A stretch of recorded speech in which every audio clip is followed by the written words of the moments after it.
Barak युवा परिषद का विधायकों पर हमला, टिकट न देने की मांग। हाइलाकांदी के बोयाली पार में आयोजित प्रेस कॉन्फ्रेंस में बाराक युवा परिषद ने अलगापुर के विधायक हाजी निजामुद्दीन चौधरी और कटलीचड़ा के विधायक अलहाज सुजाम उद्दीन लश्कर के खिलाफ तीखा विरोध जताया। परिषद के मुख्य सलाहकार फरीजुद्दीन बरभुइया ने दोनों विधायकों पर बार बार राजनीतिक निष्ठा बदलने और अनैतिक कार्यों में शामिल होने का आरोप लगाया। उन्होंने मुख्यमंत्री हिमंत बिश्व शर्मा, कांग्रेस और भाजपा नेतृत्व से अपील की कि ऐसे नेताओं को 2026 के विधानसभा चुनाव में टिकट न दिया जाए। সবার সমান অধিকার, সবাই সমানে বসবাস করে, কোনো গন্ডগোল নাই, সুন্দর করে চলে। আর এই কারণে আমার ধন্যবাদ দিই, আসামে কোনো গন্ডগোল নাই, সুন্দর হয়ে চলে। আর বিগত দিনে বহুত ঘটনা করছে আসাম, বাঁশবাড়ি বড়পাটার বাঁশবাড়ি আজকে দিনে মনে আছে হাজার হাজার মানুষ নিধন করা হয়েছে, কিন্তু আমার নেতৃত্বে যে গভর্নমেন্টে কাজ করে ভালো ভালো ব্যক্তি হিসাবে আগেও বলছি, বিজেপি হিসাবে না, ব্যক্তি হিসাবে আমার প্রশ্ন করি, ব্যক্তি হিসাবে আমার প্রশ্ন করি।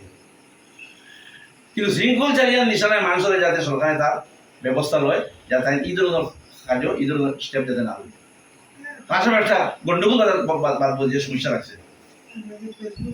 আচ্ছা, একটা প্রশ্ন হইল গিয়া, বিধায়ক হাজি নিজামুদ্দীন চৌধুরীর কাছে যে কোনো মানুষ গেলে সাহায্য পায়, যে কোনো সময় যে কোনো মানুষ গেলে দেখা যায়। ওই রিসেন্টও তাই একজন মাছড়ার মানুষ বাইরে আসলো, 50,000 টাকা দিয়ে তাই সাহায্য করছেন, যে কোনো সময় তার কাছে গেলে সাহায্য পায়। আর আপনি একটা সংজ্ঞা দিয়েছেন যে 2600 ওই রকম বিধায়ক লাগে যান সাহায্য করার মনোভাব আছে।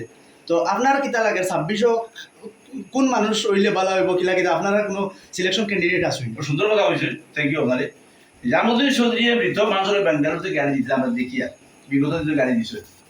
এক একটা ইনস্টেন্স আপনারা দেখা, নিজামুদ্দীন চৌধুরী তার বেকার সাথে ভালো কোনো কাজ দিয়ে তুলে দিচ্ছে। নিজামুদ্দীন চৌধুরী গেছে আমার সাথে ভালো ব্যবহার হয়েছে, আমরা এখানে ইনস্টেন্স আমরা দেখা যায়।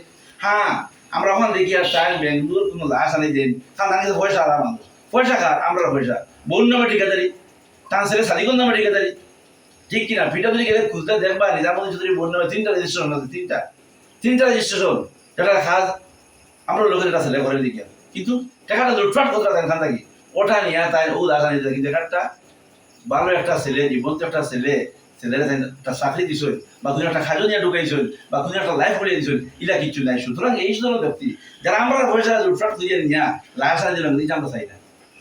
লাশ তারা নিয়ে আইব, প্রয়োজনে লাশটা হন্ডে দফন কাপন করতে পারবো, শেষকৃত্য সম্পদ দোকান করতে পারবো। তার উদ্দেশ্য হলে লোকে হওয়ার মানুষ বলুক আমি মানে হইব যে আমি হতা করছি, আমি তো হতা করছি, পাঠিয়ে দিয়েছি। আর তাই লুটপাট করার বিচার আলগাপুরের ইতিহাসও ভারত স্বাধীন হওয়ার পরে আমরা গুদাপুর থেকে দেখিয়েছি, এখানে আব্দুল চৌধুরী হিসাবে নেতৃত্ব দিয়া গেছে, এখানে গুদাপুরের নেতৃত্ব দিয়া গেছে, এখানে বহুত মানুষের নেতৃত্ব দিয়া গেছে আলগাপুর সমষ্টি। কিন্তু ইলা অপদার্থ বিধায়ক, ইলা দুর্নীতিগ্রস্ত বিধায়ক, ইলা লুটফাট ফোটা বিধায়ক, এগুলো ফেলা গেছে নিজামুদ্দীন চৌধুরী। 2600 আপনারা প্রজেক্টের কোনো ক্যান্ডিডেট আছেন যারা আপনারা ভালো লাগে? না, এটা আমার কোনো ক্যান্ডিডেট নেই, আমরা কোনো ক্যান্ডিডেট নেই, আমরা সাপোর্টও করার নাই। আমরা ওই জিনিসটা সাপোর্ট করবো, ওই জায়গাতে আমরা মানিয়ে নিব যে মানুষটা ভালো শিক্ষিত হইতে লাগবো, ভালো ব্যবহারিক মানুষ হইতে লাগবো, হাজার মানুষ হইতে লাগবো, অলরাউন্ডার মানুষ। আমি আগে বলছি অলরাউন্ডার মানুষ যে হিন্দু মুসলিম বৌদ্ধ খ্রিস্টান সবার সমানাধিকার কাজ করতে পারবো, ও দুজন ন্যাশনাল মানুষের প্রয়োজন হাইলাকান্দি এবং আলগাপুর কাঠিসরা, যে 2টা সমষ্টি 2জন মানুষ দেওয়া। এই কারণে আমি বিজেপির নেতৃত্বের কাছে অনুরোধ করি, আপনার হাইলাকান্দি হিন্দু অধ্যুষিত অঞ্চল হিসাবে, এখানে হিন্দু ভোটার বেশি হিসাবে এখানে যে ক্যান্ডিডেট দিবা আপনারা একটা দেওয়ার লাগে আপনারা মারফতে বিজেপির নেতৃত্বের কাছে অনুরোধ। আর কংগ্রেসের গৌরবই মহাশয় বা আপনার প্রদেশ কংগ্রেস সভাপতি, লোকসভা বিরোধী দল নেতা রাহুল গান্ধী, অল ইন্ডিয়া কংগ্রেস কমিটির সভাপতি মন্ত্রীকরণ খালের কাছে আমরা অনুরোধ থাকবো, আলগাপুর কাঠিসরা যাতে ও ব্যক্তিরা টিকিট দিই, যে ব্যক্তিরা জনগণের ফাঁসে আছে, যার লোকের মানুষের যোগাযোগ আছে, যে মানুষের কাজ করতে পারবো, সর্বাবস্থায় মানুষের লোকে থাকবো, অন্তত দুর্নীতিগ্রস্ত মানুষ লুটপাট করে নিয়ে ঘুরিয়ে দিত, এই ধরনের মানুষ যাতে না দিন, ওটা আমরা করার যোগ্য দাবি থাকবো। আর যখন তার কাছে কিছু করবো।